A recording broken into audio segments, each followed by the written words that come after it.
Viltrox 13mm f1.4 ultra wide angle vlog beast. This is a new aPS-C lens from Viltrox for Sony-E and Nikon Z mount cameras. For aPS-C crop sensor cameras, but because of its wide angle and the specs, amazing for video work and of course photography on a full frame cameras too. This is not a first Viltrox lens that I'm reviewing, and so far they all were pretty good, budget primes, but this somehow attracted my attention instantly. It is just something about it, straight out the box, that is convincing me that there is so much more to it than the attractive price. Let's see if this is the wide angle worth considering and if it is a right lens for you. Keep watching, don't skip to find out more about it.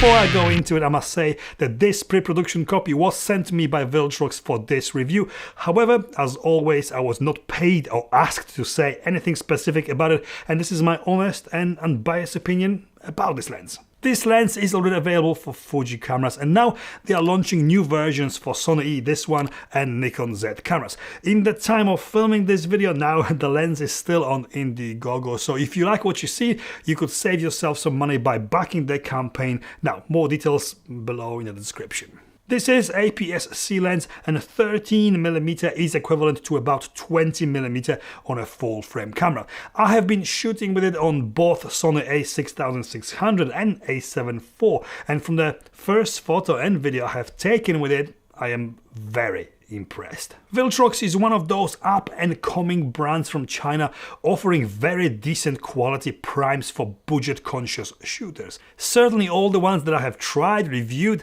and still using on my cameras are very good, but in my opinion this Viltrox lens and the optical quality it delivers is in the same category as Tamron and Sigma lenses, but for the lower price. The sharpness is just outstanding, even wide open. As all lenses, even significantly more expensive ones, it will probably be a little bit soft around the edges. I don't photograph charts to find out, but in the real world situations, most of the time shooting at a f1.4, the softness around the edges is not that important. Closing the aperture down makes this lens exceptionally sharp edge to edge and the perfect tool for landscape, street or architectural photography. There's very little distortion visible. Currently all Sigma lenses suffer from a severe bulging or pincushion that needs to be corrected by the camera or a lens profile in post, but here with this lens verticals are almost perfectly straight without the need for any correction, and even with the correction switched off in the camera and there's no lens profile available, all good. There's also almost no chromatic aberration visible, almost none, and no vignetting, making it a perfect choice for astrophotography too. It delivers really good color and contrast, and it is a lens that is totally fun to use and one that I would have no problem shooting professionally with. The bokeh or the out of focus blurred parts of the image, just like with other Viltrox lenses, have that vintage lens vibe going on, giving the images or video shot with it more character, or making the images and video shot with it less clinical. It is, however, a perfect lens for video. Being aPS-C lens, it can be used in crop mode on a full frame cameras, making it basically a 20mm lens. On cameras like my Sony a7 IV, that's basically 20mm without any crop in all the video modes if you look at it like that. So your 4K 60p is 4K 60p at 20mm focal length, and so is the 1080p. No crop by cropping in all the settings, and still with 20mm field of view across the board.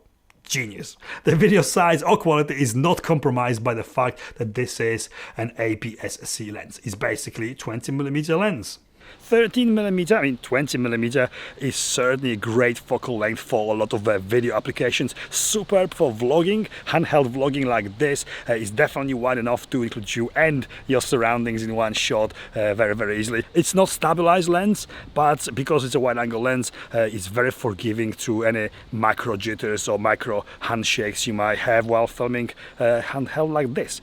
Autofocus, eye tracking works superbly well, and combining that with that wide aperture and the superb sharpness, it works very well in video indeed.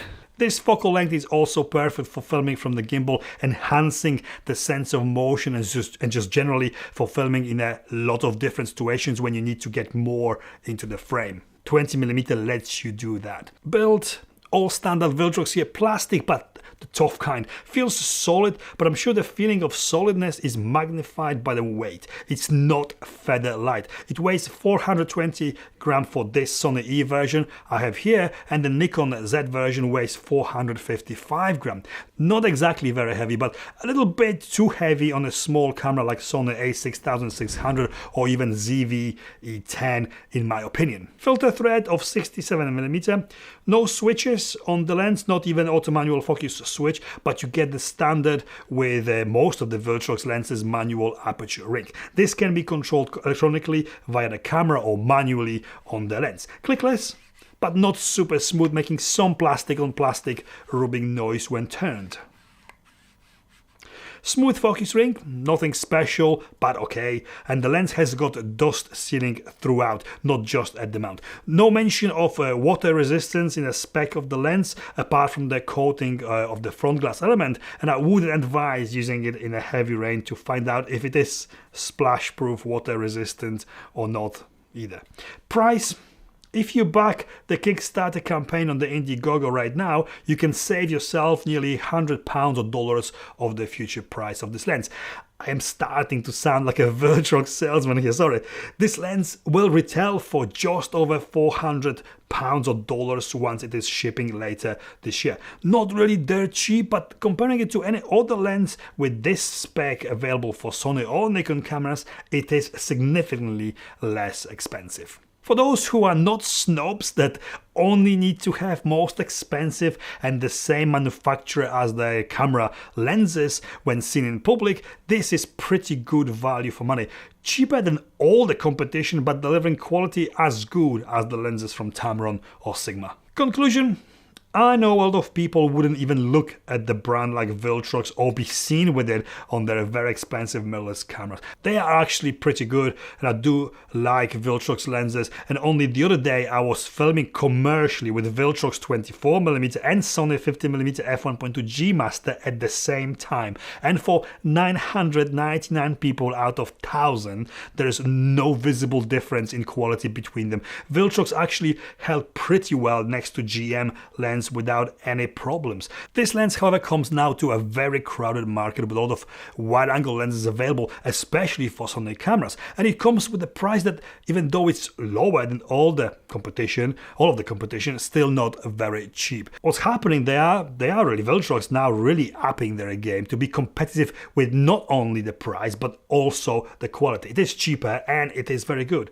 This really delivers quality on par with premium lenses out there, and it is definitely worth the money if you are after this focal length. Lens designed for aPS-C cameras, but very capable on any full frame camera too, especially for video. I can see myself using it more for paid jobs when filming. Really nice, very usable 20mm lens, and yeah, highly recommended.